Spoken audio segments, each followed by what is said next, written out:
والصلاة والسلام على أشرف الأنبياء والمرسلين سيدنا محمد وعلى آله وصحبه أجمعين أما بعد.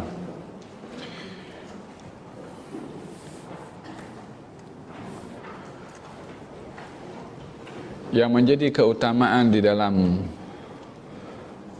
agama untuk menjadi rujukan kepada manusia, bahkan kepada jin, adalah karena keistimewaan wahyu yang ada pada agama tersebut, yang membezakan mana-mana metodologi, mana-mana prinsip, mana-mana ajaran, antara prinsip dan ajaran itu hasil daripada buah fikiran akal manusia atau ianya adalah sebagai satu sumber wahyu. Mana-mana pegangan, aliran, keyakinan, pemikiran yang dipegang oleh seseorang, ada perbezaannya antara itu bersumberkan wahyu atau hasil kajian buah fikiran seseorang. Kalau satu prinsip atau fahaman atau aliran itu hasil daripada buah fikiran seseorang, maka ia tidak akan kekal selama-lamanya. Aliran boleh diterima pada satu zaman, tapi pasti ditolak pada zaman yang lain.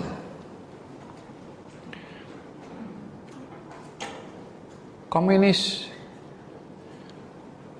di tempat kelahirannya, akhirnya ia ditolak oleh orang-orang yang memperjuangkan fahaman komunis itu sendiri.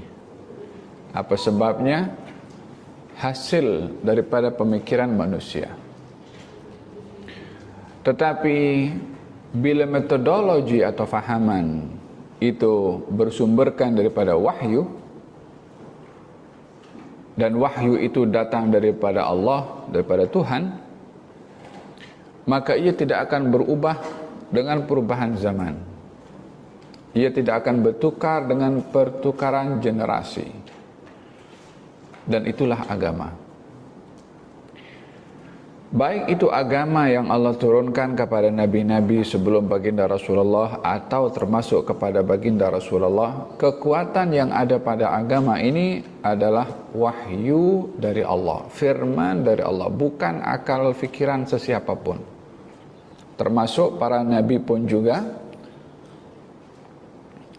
di dalam menyampaikan agama bukan hasil daripada buah fikirannya. Namun tidak terlepas daripada mereka yang ingin merosakkan agama akan menimbulkan keraguan-raguan pada agama dengan mentuhmah bahwa agama ini buatan manusia. Dengan mengatakan kalau prinsip agama hasil daripada pemikiran seseorang, khalwah seseorang, tafakkur seseorang, uzlah seseorang, sehingga tidak ubahnya agama ini pada kontennya, pada prinsipnya, pada ajarannya, tidak ada beza dengan prinsip, ajaran, aliran dan pemikiran orang-orang lain. Oleh sebab itu, kita sebagai seorang muslim dan mukmin beriman kepada agama ini, kemurnian agama ini terletak kepada kesuciannya daripada kesalahan disebabkan oleh kerana agama bukan buatan Nabi Muhammad. Agama bukan hasil daripada pemikiran Nabi Muhammad. Tapi Nabi Muhammad adalah Nabi yang dipilih oleh Allah untuk menerima wahyu dari Allah dan disampaikan. Jadi tidak ada campur tangan daripada buah fikiran baginda Rasulullah SAW, karena kalau itu dikatakan buah fikiran Nabi, maka orang akan mengatakan bila berlaku kesilapan kepada manusia, maka berlaku kepada sesiapa saja. hatta kepada Nabi Muhammad akan dituduh seperti itu kalau itu agama buah fikiran baginda Rasulullah. Oleh sebab itu, para nabi ketika diutus oleh Allah Subhanahu wa taala, mereka mengatakan, saya ini bukan mendatangkan sesuatu yang daripada saya, tapi ini daripada Tuhan saya. Paham dong? Hadza berkenaan dengan keyakinan kita kepada agama, terlindungi agama ini daripada kesalahan karena bukan buatan manusia. Kajian-kajian dan penemuan-penemuan saintis satu ketika dahulu banyak ditentang atau ditolak oleh saintis zaman sekarang. Dan tidak menutup kemungkinan apa yang dijumpai oleh saintis zaman sekarang akan ditolak pada ahli saintis pada masa akan datang. Karena tak ada sesiapa perkataannya, pendapatnya itu yang selamat daripada salah. Tak ada. Kecuali wahyu saja yang selamat daripada salah. Bahkan bila ada pertembungan antara wahyu dengan akal, antara wahyu dengan hasil kajian seseorang, yang betul itu adalah wahyu, bukan kajian seseorang.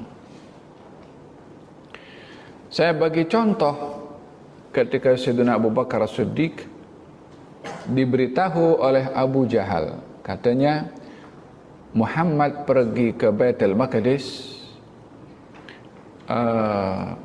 semalam pergi, semalam balik. Sementara pada waktu itu dengan transport yang ada, orang pergi ke Baitul Maqdis 1 bulan, balik 1 bulan. So macam mana Muhammad boleh pergi semalam dan balik pula semalam? Akal pasti menolak. Ketika dikatakan kepada Sayyidina Abu Bakar mengatakan, kalau dia bercakap begitu, dia betul.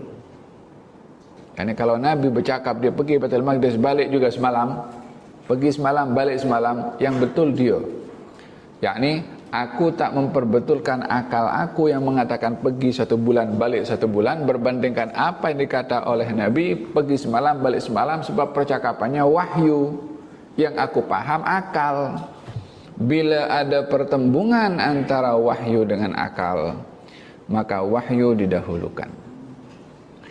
Di dalam syariat kita ada satu kaidah namanya la ijtihada ma'an nas.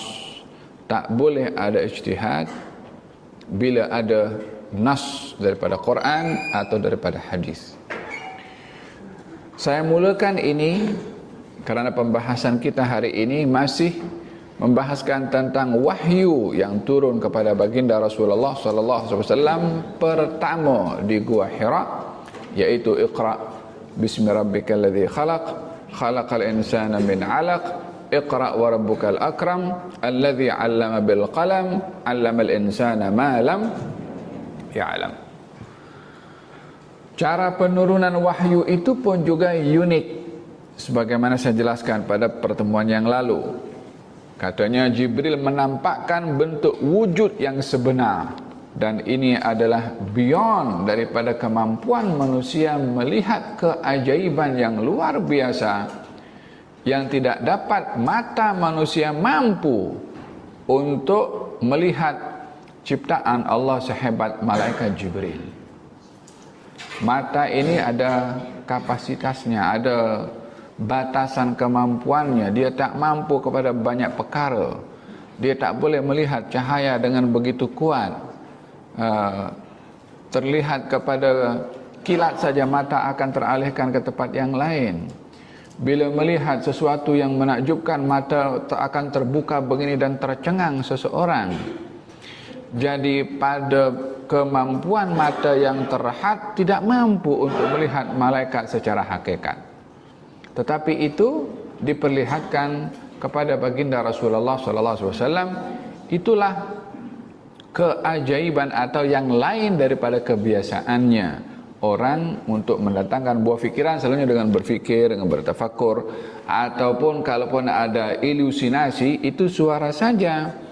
Tapi ini melihat wujud makhluk tertentu clear. Kemudian disuruh baca Iqra, kata Jibril, Nabi mengatakan, saya tak pandai berbicara atau saya tak pandai membaca, maka dipeluk. Tujuannya agar Nabi menyadari kalau ini bukan mimpi, kalau ini bukan khayal, kalau ini bukan satu pemikiran yang ada di otak bayangan seseorang, tapi ini adalah hakiki, nyata, real. Maka dipeluk Nabi SAW oleh malaikat Jibril sekuat mungkin. Maksudnya sekuat itu sekuat tenaga yang ada pada Nabi lah, sehingga Nabi merasa kepayahan untuk memberitahukan ini bukan mimpi, ini bukan khayal. Sampai 3 kali. Barulah di situ kali pertama dipeluk, kemudian dilepaskan, kali kedua dipeluk dan lepaskan, untuk memastikan kesediaan Nabi pada kali pertama, kali kedua dan kali 3 sudahlah mampu untuk nak follow apa yang ingin disampaikan oleh Jibril kepada baginda Rasulullah. Selesai menerima wahyu, Nabi kembali ke rumahnya dan memberitahukan kepada Siti Khadijah apa yang berlaku. Dan saya katakan orang pertama yang tahu khabar kenabian baginda Rasulullah adalah Siti Khadijah, dan wanita pertama yang beriman kepada Rasulullah adalah Siti Khadijah. Dalam Sahihul Bukhari, saya bacakan riwayatnya di sini.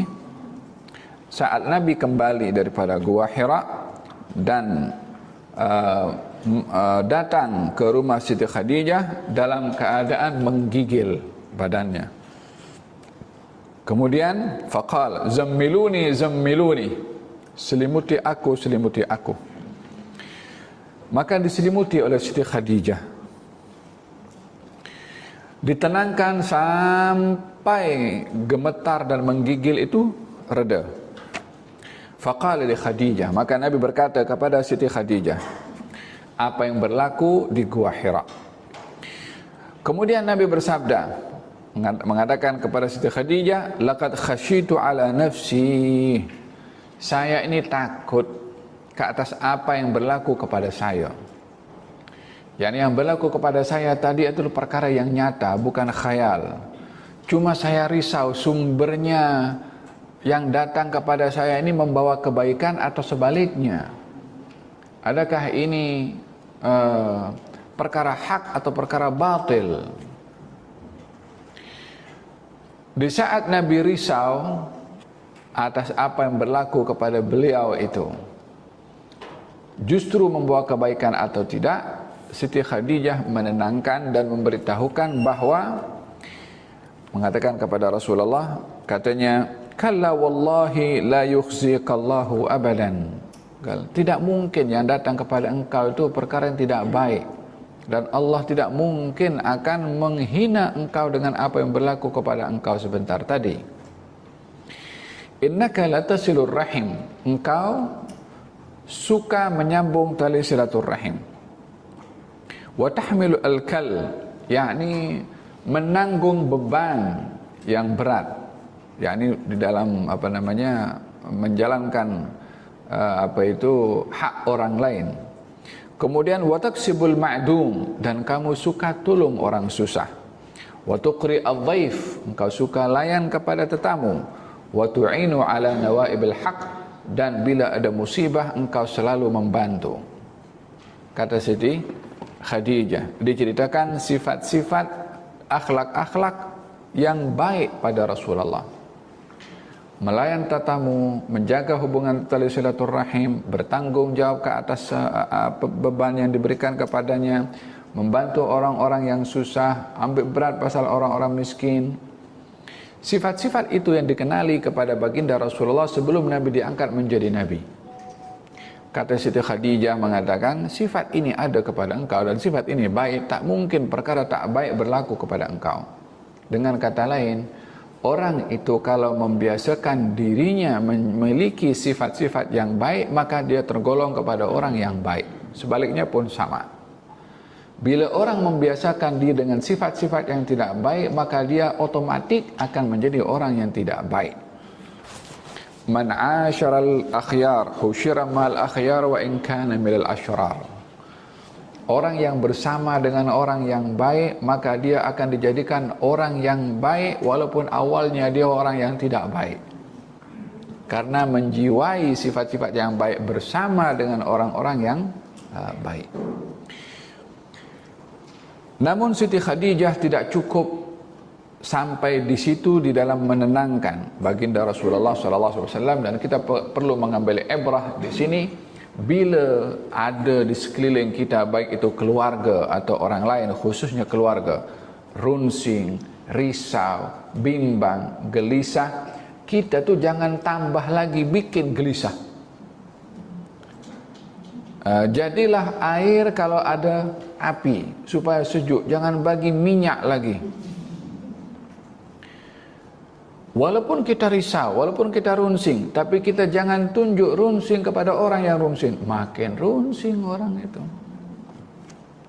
Kita kena boleh kawal kita punya emosi berhadapan dengan orang yang lebih teruk keadaannya, karena dia berhadapan ada orang ditimpa musibah, contohnya kemalangan, contohnya. Kemudian dia bawa pergi ke hospital, bawa ke rumah dalam keadaan trauma. Ya kan? Jangan cakap pasal bahaya trauma itu depan dia.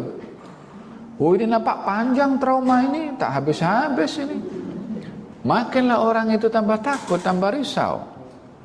Tapi dibesarkan hatinya, dan kita perlu secara psikologi menenangkan orang yang runsing dengan kita menampakkan tenang. Baginda Rasulullah ketika berhadapan dengan kaum musyrikin yang naik ke Gua Thawr saat Nabi berhijrah dan bersembunyi dengan Sayyidina Abu Bakar Siddiq di gua selama 3 hari, kaum musyrikin naik ke atas, Sayyidina Abu Bakar gelisah, Sayyidina Abu Bakar runsing, Sayyidina Abu Bakar risau. Kata Sayyidina Abu Bakar mengatakan, ya Rasulullah, kalau mereka tunduk ke bawah, mereka akan nampak kami berada dalam gua ini. Yang tenang Nabi mengatakan, la tahzan innallaha ma'ana, jangan kau takut, Allah bersama dengan kami. Fa anzalallahu sakinatahu, Allah turunkan sakinahnya. Allah turunkan sakinahnya, yakni ketenangan ketika dalam keadaan runsing tadi. Dan di sini kita perlu mengambil sikap menjadi penyejuk kepada orang yang sedang berada dalam keadaan gelisah. Siti Khadijah bersikap demikian kepada baginda Rasulullah sallallahu alaihi wa ala alihi wasallam.